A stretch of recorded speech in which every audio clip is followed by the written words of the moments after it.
আপনার শরীরে আপনার রক্তে কি কোলেস্টেরলের মাত্রা বেশি? সাবধান হয়ে যান, অবহেলা করবেন না। হার্টের সমস্যা সহ বেশ কিছু সমস্যা হতে পারে। আর চিন্তা করবেন না, হেলথ প্লাস আছে তো। আজকের ভিডিওতে 15টি এমন ভালো খাবার বলবো যাতে আপনার শরীরে কোলেস্টেরলের মাত্রা নিয়ন্ত্রণে থাকবে, যাদের খুব হাই হয়ে গেছে তাদেরও কন্ট্রোলে থাকবে। সেই খাবারগুলি কি কি জেনে নিন।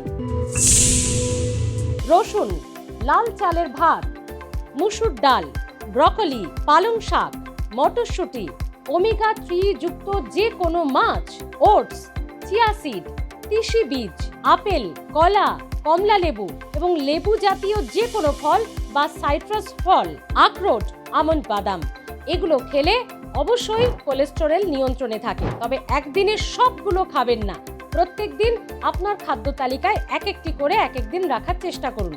ভাজা পোড়া খাওয়া কম করুন, বাইরের খাবার খাওয়া কম করুন, অ্যালকোহল এবং স্মোক একেবারে পরিত্যাগ করুন।